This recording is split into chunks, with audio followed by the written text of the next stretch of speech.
Good morning. As you know from the statement made by the Department of Foreign Affairs and Trade yesterday, Australia has taken this occurrence extremely seriously. We've taken it up directly with Qatari authorities. We have been liaising with both Qatari authorities here in Australia and in Doha. We're awaiting the imminent outcome of a report from the Qatari authorities. I understand inquiries are still taking place with those people affected by this occurrence, and we also understand that the matter has been reported to the Australian Federal Police. That matter is further on that is a matter for the Australian Federal Police. This is a grossly disturbing, offensive, concerning set of events. It is not something I have ever heard of occurring in my life. In any context. We have made our views very clear to the Qatari authorities on this matter. Minister, in your statement you said that... Other than expressing outrage, and what is it you want to see from the Qataris? Recompense, an apology? What is it? Well, I certainly want to see the report. I want to see the report of what occurred at the airport. I understand that the Qatari authorities intend to make that available. And then once I have seen that, we will determine next steps. It has been taken up directly with the ambassador here and, of course, directly with authorities in Doha, as I said. Do you plan to have further discussions with the ambassador to bring him into Parliament House, into Canberra, and talk to him about this issue? What is it you want to see from them specifically? And on a separate matter, have you reached out to the women involved individually? I want to see the report, as I just said to Phil. I want to see the report from the Qatari authorities.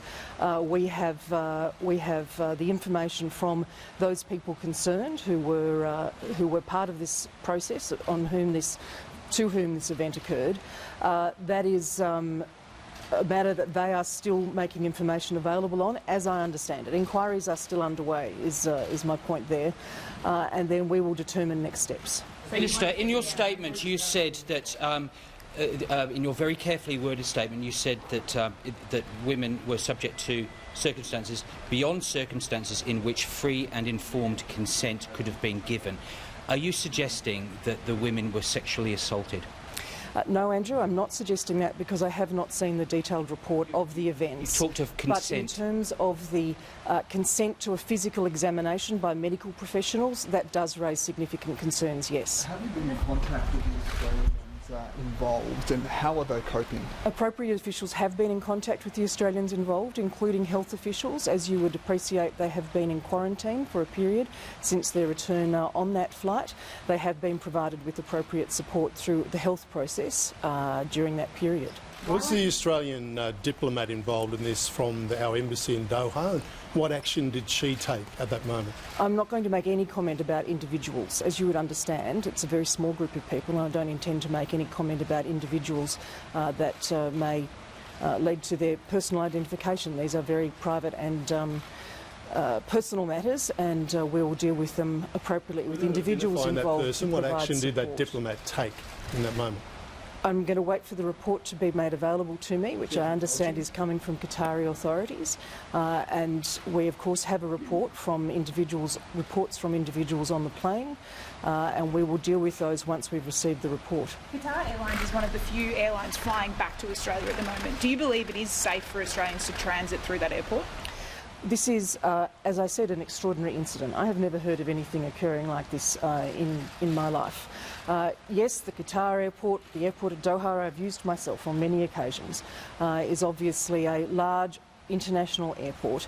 I think we have made our concerns very clear to the Qatari authorities at this point, pending the arrival or the availability of their report, and I would be confident that they are very well aware of our views of this matter, and I don't expect to see a recurrence. Have you had an update on Kylie Moore-Gilbert?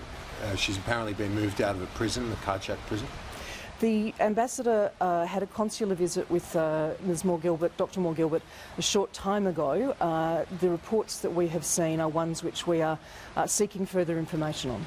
Where did he meet her? Where did he meet her? Where did she meet her? Thank you, Stephen. It is, yes, Her Excellency met her in the detention centre in which she was then detained in Kachuk. Can you say what... What was the age range of the women involved, and are they receiving ongoing counselling? As I said, they have been in receipt of professional health support, including mental health support if that is required. I'm not at liberty to disclose the age range, and I am confident they will receive appropriate support if that is required. Did the AFP have jurisdiction to investigate a possible crime committed in Doha?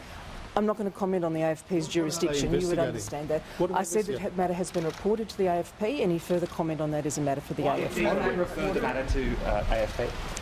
I'm not sure what the line of referral process was, but most certainly the matter was officially reported to the AFP. I'm going to go back to the report coming. When are you getting this? I understand it to be imminent, Michelle. I don't have a specific date, but it is something the Qatari government has indicated they will provide to Australia imminently. In the next couple of days? I would hope to receive it this week. How did the Australian government... Minister, prima facie, do you suspect on a prima facie basis that Qatari law has been breached? I'm not going to speculate, as you wouldn't expect me to, Phil, on potential breaches of the law, and that is why we need to see the report. Minister, how did the Australian government first become aware of the incident? I understand it was raised with us by passengers on the flight. And how long ago? At the time of the flight.